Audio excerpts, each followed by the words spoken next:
Hi guys, welcome back. It's been a while. I've just found myself like having bad days and not having the energy to get looking human to come on YouTube, so sorry it's been a while, but we're back. So welcome back to Tattoos, Tea and FND. So I thought this week, I thought I'd touch on a subject that I think is quite important, which is dating and finding love with a disability or mental health problem.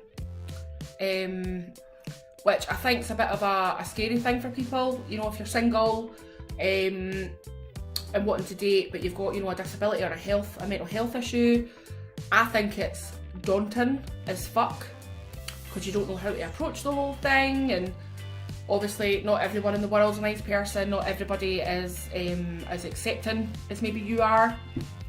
So I thought I'd touch on that this week because I've been through the whole online dating, trying to find love thing quite a few times. So I thought I may as well, you know, talk about my experience with it and how I went about it and how eventually it was successful, because here I am living with my partner Andy, and I've been with him nearly 3 years, and we met online. So here we go.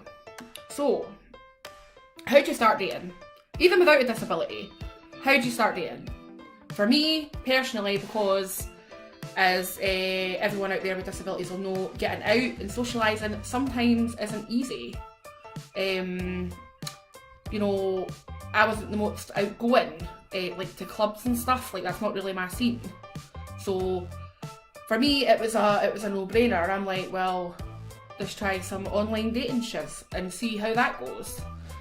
And to be honest, when I started, my first experience of online dating was back in 2014, and it was scary as balls. Like, for someone who has never touched online dating before, I was like, how do you go about this?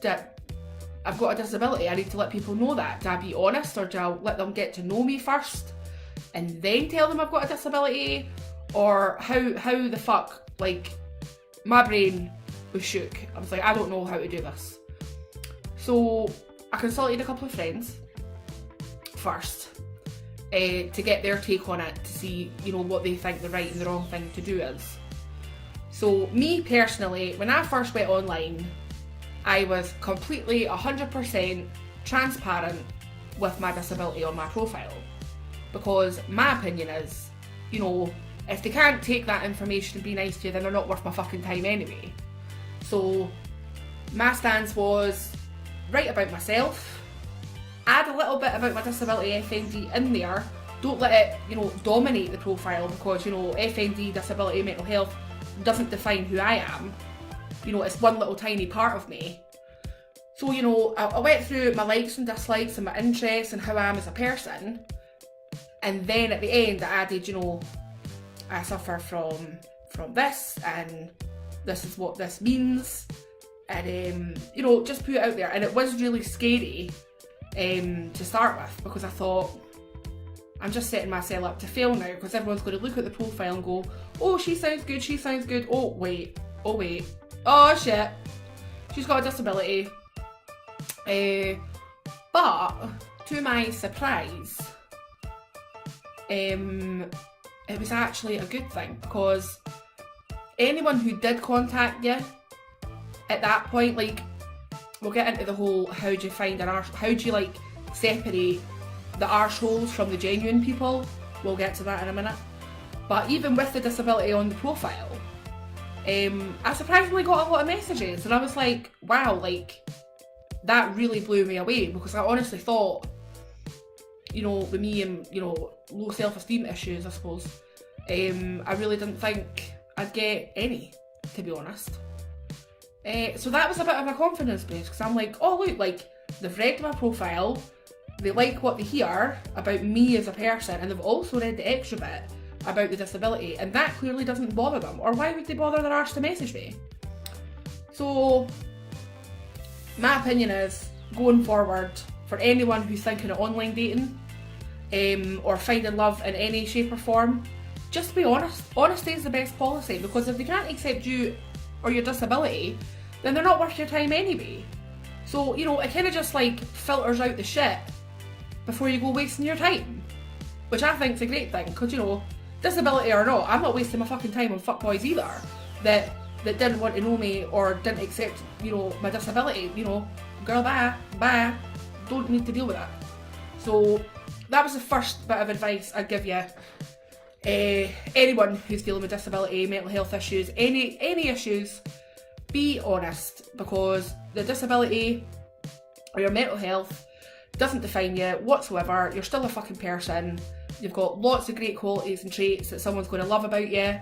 Your disability is a tiny little minuscule part of who you are as a whole. So that's my first bit of advice on online dating. Honestly, it's the best policy. And I think, you know, with online dating comes a lot of weirdos, which is a funny one, because obviously when I was a novice back then, I didn't quite learn yet how to separate the weirdos and the really nice genuine people that actually genuinely want to get to know you. So this is a thing that you learn over time. So if someone messaged me and pointed out my disability in a kind of suggestive way, that was a swift block, because unfortunately nowadays you get a lot of guys out there that find fetishes in the weirdest fucking shit, and to be honest, that weirded me out quite bad. So, you know, look for the genuine messages. Look for, hi, how are you? I've read your profile. You sound really interested. I like so and so as well, or I like music as well. And you know, you can totally tell someone who's genuinely took the time out to read your profile and, you know, refer back to that when they message you. Or your, hey hun, how are you? No, like, I'm sorry. If you're going to get anyone's attention, at least give them a nice first message with a bit of fucking substance to it. Do you know what I mean?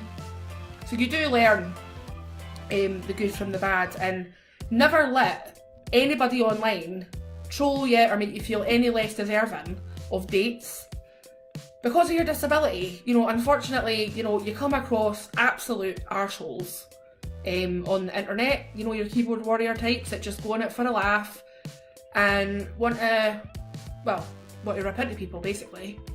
So don't let that shit affect you, because these are just little, you know, fuckboys, you know, staying in their mum's house up to their like mid-30s playing World of Warcraft and shit. Like, don't let that bother you, because if I let that bother me, I would have never went on online dating again. I mean, you do tend to get a bit of a thicker skin because, you know, the internet isn't always a nice place. So that was a lesson I learned. Don't let the horrible people affect you, or don't let it dampen your online dating experience.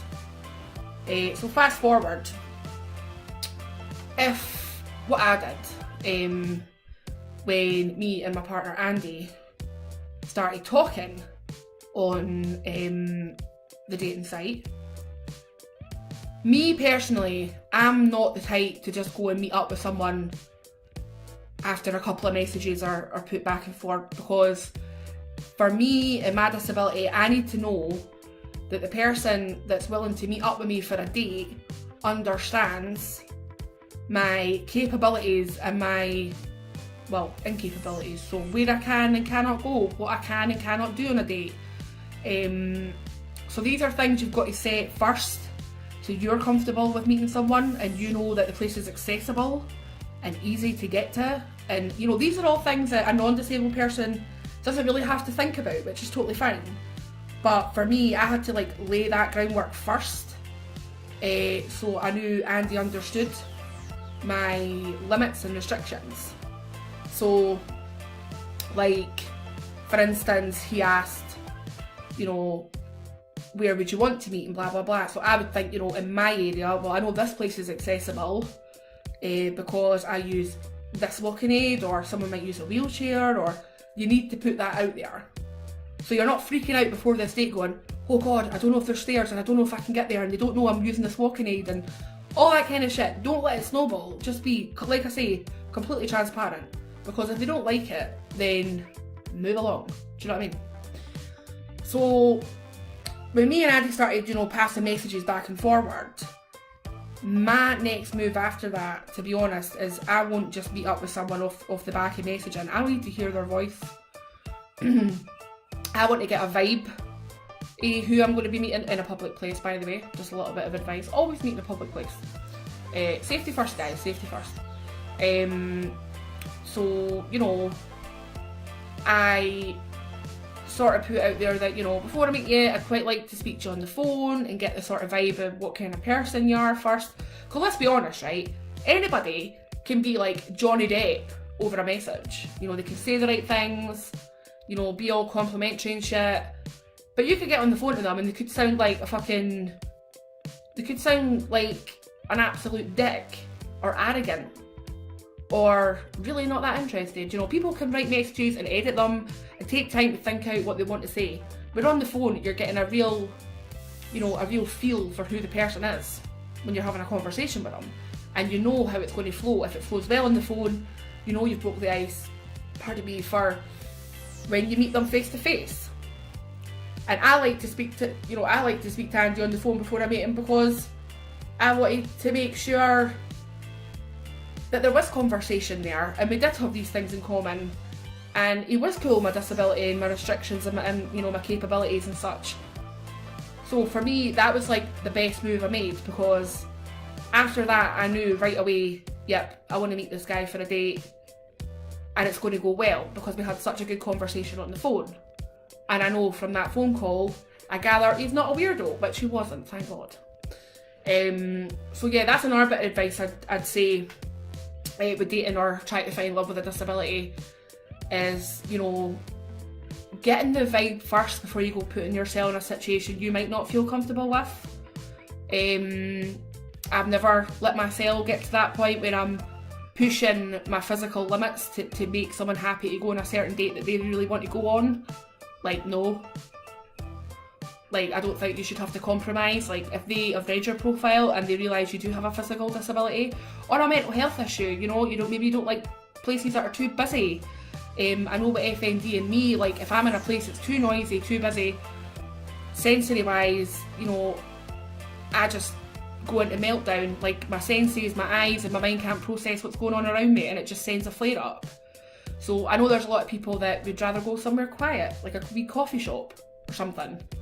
So yeah, this is just a few bits of advice. Like I say, I am no fucking expert whatsoever. Granted, the online dating has been successful for me, and luckily I found a partner that's 110% accepting of me and my FND and all the issues that surround that, unconditionally, supportive. And I appreciate that every day because, not everyone is that supportive. I have been with people in the past that liked me, but, the disability kind of fucking inconvenienced them in some way. And that's shit. You should never have to compromise any of yourself to make anybody happy. And luckily for me, I've found that now, and I think that these little bits of advice could help you along the way to finding that person that sees you for the whole fucking person that you are, and you're not just, it's not just Jess with FND. I'm Jess that likes music. I'm Jess that enjoys, crime documentaries. I'm Jess that has 4 cats. Like, there's so much more to me than there is, just this disability and what I can't do. There's loads of things I can do. And Andy saw that. And that's the beauty of it. If you start on the best foot and start as you mean to go on, you'll not go wrong.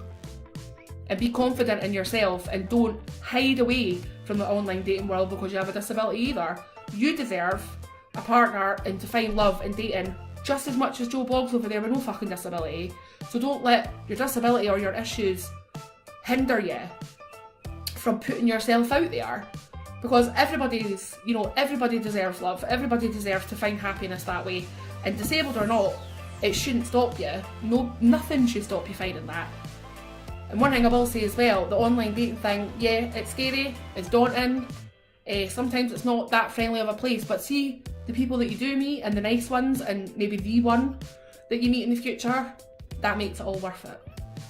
So don't put yourself off, always put yourself out there, fuck FND, fuck what anyone else thinks. Get yourself out there, ladies. And guys. Don't let it put off. So I thought I'd just do this video, you know, to let people know that don't be ashamed of your disability, and you can find love and you can go dating and have fun. With FND, as hard as it can be sometimes, but all in all, it's doable. And you know, I hope these little bits of advice help somebody go out and, you know, flaunt themselves and go and meet the love of their life one day. So yeah, just a quick one today, guys, but I will try and do more installations of these videos. It's just been a bad couple of weeks.